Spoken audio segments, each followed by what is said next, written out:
চকচকা চেকপোস্টে অনুষ্ঠিত হলো বসে আঁকো প্রতিযোগিতা এবং সাংস্কৃতিক অনুষ্ঠান।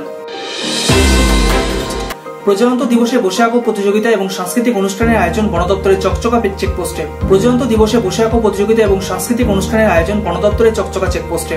এদিন সকালে প্রভাত ফেরি অনুষ্ঠিত হয়। তারপর আশেপাশের স্কুলের মোট 25 জন ছাত্রছাত্রীদের নিয়ে অঙ্কন প্রতিযোগিতা এবং দেশাত্মবোধক গানে নাচের আসর জমে ওঠে চকচকা চেকপোস্টে। অঙ্কন প্রতিযোগিতায় প্রথম স্থান অধিকার করে তেলিপাড়ার বিএফপি স্কুলের 5ম শ্রেণীর ছাত্র সুনয়না রায়। দ্বিতীয় স্থানে থাকে ওই স্কুলের 4র্থ শ্রেণীর ছাত্র প্রিয়উদ্দিন মিয়া এবং তৃতীয় স্থান অধিকার করে ওপেন ট্রুথ ইংলিশ মিডিয়াম স্কুলের ছাত্র ভাষ্যজ্যোতি বর্মন।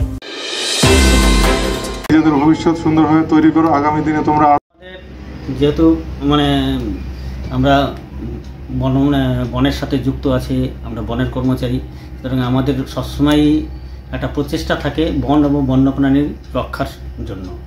এবং সেই জন্য আজকের দিনটা প্রজাতন্ত্র দিবস উপলক্ষে আমরা একটা ছোটো একটা প্রোগ্রামের আয়োজন করেছিলাম, বসে আঁকো প্রতিযোগিতা। তার সাথে সাথে নৃত্য যেটা স্কুলের স্টুডেন্টরা নৃত্য পরিবেশন করেছেন।